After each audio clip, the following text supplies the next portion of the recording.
Assalamualaikum warahmatullahi wabarakatuh.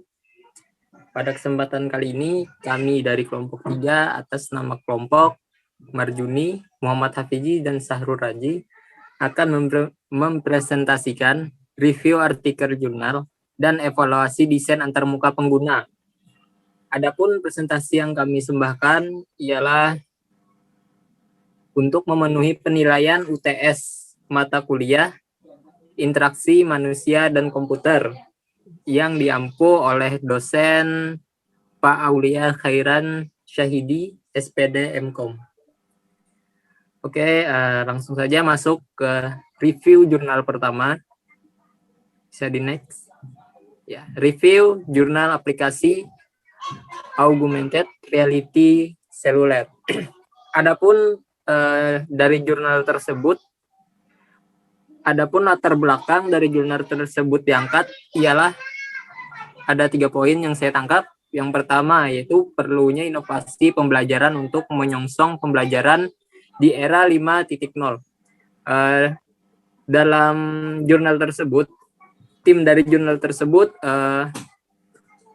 melakukan penelitian khusus yang berfokus pada bidang pendidikan, khususnya di kejuruan.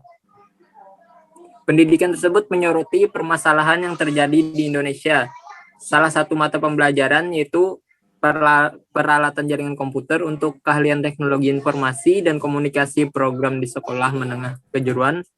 Inovasi pembelajaran dibutuhkan untuk menyongsong era pendidikan 5.0. Artinya di sana diperlukan sebuah fasilitas dan inovasi untuk meningkatkan kriteria pendidikan di sekolah tersebut.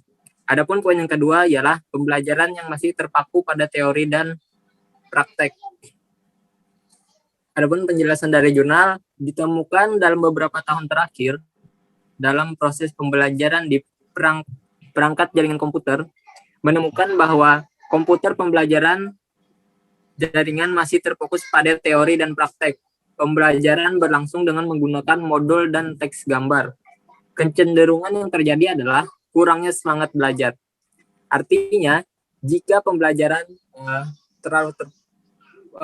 terlalu kaku antara teori dan praktek, tentunya menghasilkan pembelajaran yang kurang semangat bagi muridnya.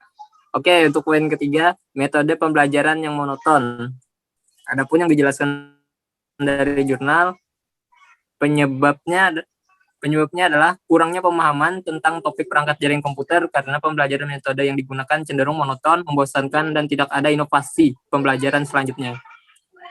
Fakta bahwa sejauh ini penggunaan model pembelajaran seperti buku teks siswa, lembar kerja, dan modul simulasi untuk desain perangkat jaringan komputer masih dianggap kurang variatif dalam belajar, sehingga menghasilkan pembelajaran yang monoton. Oke, bisa di next.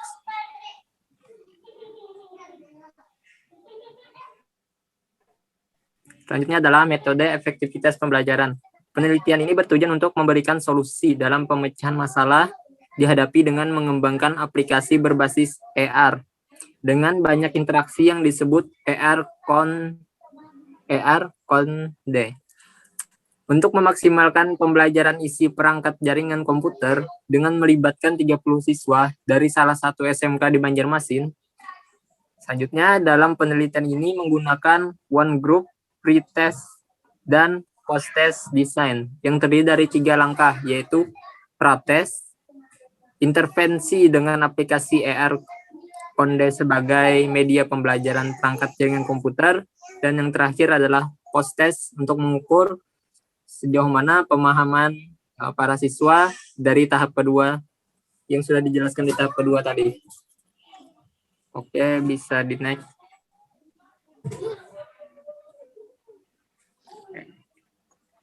Adapun hasil dari 3 tahap yang dilaksanakan tadi adalah menghasilkan tabel unsur pertanyaan atau didasari oleh tabel unsur pertanyaan seperti yang ditampilkan pada layar. Contohnya, contoh salah satu pertanyaannya ialah apakah kinerja aplikasi AR Conde cepat saat digunakan? Selanjutnya, apakah aplikasi AR efisien bila digunakan sebagai media edukasi perangkat jaringan komputer?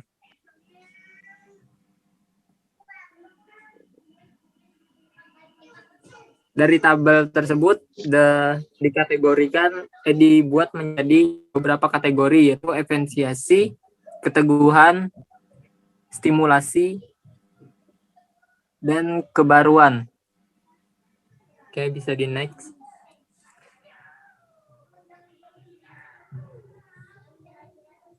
Ya, ini adalah lanjutan dari tabel sebelumnya. Ya, setelah menjadi dianalisis untuk situasi saat ini, para siswa sangat antusias dalam mengikuti proses pembelajaran. Maka dalam analisis hasil pemahaman siswa diperoleh rata-rata nilai 6,93. Memiliki penilaian yang sangat kuat. Hasil penilaian pengalaman penggunaan dengan nilai 98,94%. Memiliki predikat sangat setuju terhadap pengalaman menggunakan aplikasi telah terpenuhi. Dari sini menurut saya dapat disimpulkan bahwa para siswa yang diuji sangat antusias dengan pola pembelajaran yang baru seperti yang sudah dijelaskan sebelumnya dibanding dengan teori buku saja. Oke, jadi next. Kesimpulannya, walaupun teknologi ini mampu memberikan pengalaman pembelajaran yang menyenangkan dan bisa memberikan pembelajaran yang bisa dengan mudah dipahami oleh murid-murid, masih ada kekurangan dari teknologi ini, seperti tidak ada pengujian efek, UI, dan kenyamanan juga perlu ditingkatkan. Pembahasan dan penambahan elemen audio. Ini itu saja dari saya.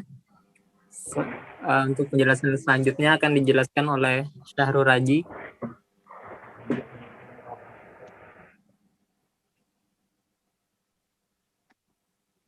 Ya, selanjutnya saya akan menjelaskan tentang review jurnal evaluasi desain aplikasi mobile BPJS Ketenagakerjaan menggunakan heuristic evaluation. BPJS TK Mobile adalah aplikasi milik BPJS Ketenagakerjaan yang memiliki rating yang tinggi pada Google Play yaitu 4.0. Tetapi memiliki beberapa komentar berupa keluhan dan kekecewaan pengguna tentang fitur yang hilang. Fitur yang hilang dapat menyebabkan kepuasan pengguna menjadi berkurang. Kepuasan pengguna adalah salah satu faktor penentu tingkat usability. Penelitian ini dilakukan dengan menggunakan metode evaluasi heuristik untuk menemukan masalah usability dalam desain antarmuka pengguna. Berikut ada tabel severity rating untuk kosmetik tidak berdampak pada usability. Perbaiki jika memungkinkan. Adalah 1. Minor. Pengguna dapat dengan mudah mengatasi masalah. Perbaikan ini memiliki prioritas rendah. Adalah 2. Medium. Pengguna kesulitan tetapi cepat beradaptasi. Adalah 3. Major. Pengguna kesulitan tetapi dapat menemukan cara mengatasinya. Perbaikan ini seharusnya bersifat wajib. Adalah 4. Katastrofik. Pengguna tidak bisa menggunakan fitur atau aplikasi. Perbaikan ini harus dilakukan. Adalah 5. Di sini juga ada tabel rata-rata tingkat severity tiap heuristik. Misalnya heuristiknya ada MA01, jumlah temuannya 6, nilai SR tiap temuannya ada 3, 3, 5, 1, 5, 3. Rata-ratanya 3,3, tingkat masalahnya medium, dan seterusnya. Kesimpulannya, permasalahan ditemukan dengan melakukan Permasalahan ditemukan dengan melakukan evaluasi heuristik. Jumlah permasalahan yang ditemukan adalah 27 permasalahan, dengan permasalahan terbanyak ada pada heuristic usability of system status, over real world object, dan have user recognize, diagnose, and recover from errors. Sedangkan pada heuristic recognition rather than recall ditemukan masalah. Permasalahan mempunyai tingkat severity yang beragam mulai dari kosmetik hingga katastropik, dengan rata-rata tingkat severity tertinggi ada pada heuristic user control and freedom and flexibility and efficiency of use. Rekomendasi perbaikan yang diberikan berjumlah 22 rekomendasi. Perbaikan direkomendasikan untuk dimulai dengan permasalahan pada heuristik dengan tingkat severity katastropik, yaitu user control and freedom, dan flexibility and efficiency of use. Dilanjutkan dengan perbaikan pada heuristik dengan tingkat severity major, yaitu error prevention dan help user recognize, diagnose, and recover from error. Dilanjutkan dengan perbaikan pada heuristik dengan tingkat severity medium, yaitu usability of system status, over real world object, dan aesthetic and minimal design. Dilanjutkan dengan perbaikan pada heuristik dengan tingkat severity mirror, yaitu consistency and standard. Sekian dari saya. Selanjutnya akan dilanjutkan oleh Marjuni. Ya, baik. Saya akan melanjutkan Shopee. Aplikasi ini selain sebagai aplikasi mobile marketplace terutama bagi konsumen ke konsumen atau C2C, aplikasi ini merupakan wadah belanja online yang lebih fokus pada platform mobile, sehingga orang lebih mudah mencari, berbelanja, dan berjualan langsung di ponselnya. Nah, kami di sini akan mencoba memberikan laporan kuesioner yang sudah diberikan pada para pengguna aplikasi ini, yaitu kami mendapatkan 47 responden yang mengisi atau menjawab kuesioner yang sudah kami berikan. Next.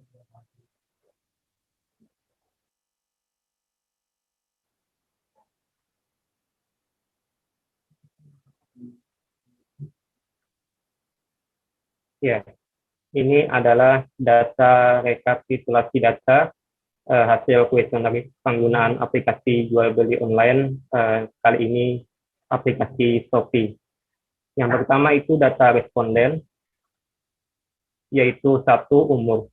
Umur responden kuesioner penggunaan aplikasi Shopee bisa dilihat dari diagram di atas, dapat terlihat bahwa umur responden yang terbesar adalah 19 sampai 20 tahun. Yaitu sebanyak 14 responden atau 29,8%, sedangkan umur terkecil banyak dengan 9 responden atau 2,1% dari 47 responden. Dari diagram di samping dapat terlihat bahwa umur responden yang terbesar adalah 19 sampai 20 tahun, yaitu sebanyak 14 responden atau 29,8%. Sedangkan umur terkecil banyak dengan 9 responden atau 2,1% dari 47 responden. Yang kedua, jenis kelamin. Jenis kelamin responden kuesioner penggunaan aplikasi Shopee. Dari diagram di samping dapat terlihat bahwa sebagian besar responden adalah perempuan, yakni sebanyak 53,2% dari 47 responden, yaitu 26 responden. Next. Berdasarkan kuesioner yang kami berikan kepada responden, dan dengan pertanyaan, menurut saya Shopee itu menggunakan bahasa yang mudah dimengerti. Dari grafik di atas bisa dilihat bahwa sebagian besar responden yang menjawab setuju adalah 72,3% atau 34 responden.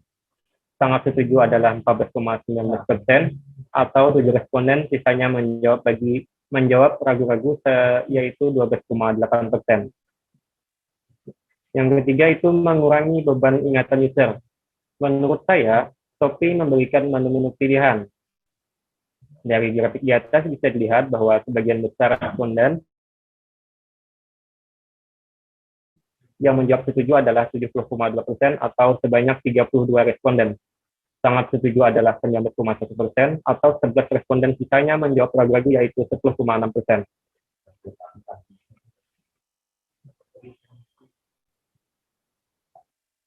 Dialog yang sederhana dan dialami. Menurut saya, aplikasi Shopee menampilkan perintah yang diperlukan seringkali mungkin pada saat melakukan penelusuran. Dari grafik di atas bisa dilihat bahwa sebagian besar responden yang menjawab setuju adalah 80,9% atau 38 responden. Sangat setuju adalah 12,8% atau 6 orang responden dan sisanya menjawab ragu-ragu. Menurut saya, tampilan Shopee memberikan kenyamanan saat penelusuran. Dari grafik di atas bisa dilihat bahwa sebagian besar responden yang menjawab setuju adalah 74,5% atau sebanyak 35 responden. Sangat setuju adalah 12,8% atau sebanyak 6 responden. Ragu-ragu adalah 10,6% atau responden, dan sisanya tidak setuju. Berikutnya, sistem timbal balik. Menurut saya, Shopee memberikan tanggapan terhadap proses penelusuran. Dari grafik di atas bisa dilihat bahwa sebagian besar responden yang menjawab setuju adalah 76,6% atau 36 responden. Sangat setuju adalah 10,6% atau 4 responden. Ragu-ragu adalah 10,6% atau 4 responden, dan sisanya tidak setuju. Berikutnya, jalan keluar yang jelas. Menurut saya, Shopee selalu melakukan pesan peringatan terhadap kesalahan penelusuran pengguna. Dari grafik di atas bisa dilihat bahwa sebagian besar responden yang menjawab setuju adalah 76,6% atau sebanyak 36 responden. Sangat setuju adalah 8,5% atau 4 responden, dan sisanya menjawab ragu-ragu yaitu 14,9%. Berikutnya itu konsisten. Menurut saya, Shopee memberikan tata letak yang konsisten. Dari grafik di atas bisa dilihat bahwa sebagian besar responden yang menjawab setuju adalah 70,2% atau 32 responden. Ragu-ragu adalah 23,4% atau 10 responden. Sangat setuju 4,4% dan sisanya menjawab tidak setuju. Berikutnya, menurut saya Shopee memberikan arahan yang konsisten terhadap perintah pengguna. Dari grafik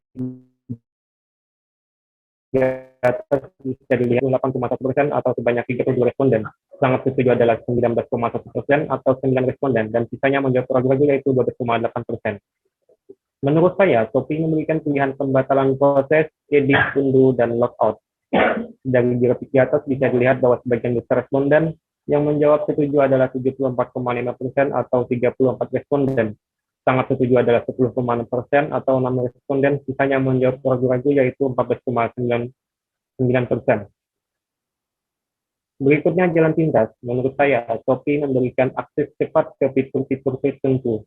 Dari grafik di atas bisa dilihat bahwa sebagian besar responden yang menjawab setuju adalah 68,1% atau 32 responden. Ragu-ragu adalah 21,3% atau 9 responden. Sangat setuju 5,2%, dan sisanya menjawab tidak setuju. Pesan-pesan kesalahan yang baik. Menurut saya, Shopee memberikan pesan yang jelas dan mudah dipahami pengguna ketika melakukan kesalahan penelusuran. Dari grafik di atas bisa dilihat bahwa sebagian besar responden yang menjawab setuju adalah 74,5% atau 34 responden. Sangat setuju adalah 8,5% atau 4 responden. Dan sisanya menjawab ragu-ragu yaitu 17%. Mencegah kesalahan. Menurut saya, Shopee memberikan menu-menu pilihan untuk kemudahan pengguna. Dari grafik di atas bisa dilihat bahwa sebagian besar responden yang menjawab setuju adalah 74,5% atau sebanyak 34 responden. Ragu-ragu adalah 17% atau 7 responden. Sangat setuju 5,8% dan sisanya menjawab tidak setuju. Bantuan.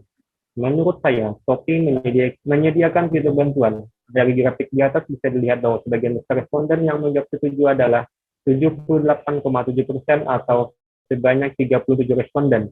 Ragu-ragu adalah 2,8% atau 4 responden. Sangat setuju dan tidak setuju adalah 4,25%. Kesimpulan, setiap web e-commerce yang ada memiliki fitur-fitur sendiri yang bisa membuat web e-commerce itu lebih unggul dari yang lainnya, sehingga konsumen dapat memilih web e-commerce sesuai dengan kebutuhan para konsumen masing-masing. Dengan telah selesainya laporan kuesioner kami tentang e-commerce, Shopee dapat tarik kesimpulan bahwa Shopee sudah termasuk aplikasi yang dipercaya oleh masyarakat pengguna aplikasi Shopee untuk mereka melakukan jual beli secara online. Sudah dibuktikan dengan kuesioner yang mereka jawab dari yang kami berikan. Demikian presentasi kami kali ini. Saya kembalikan kepada moderator. Dipersilahkan.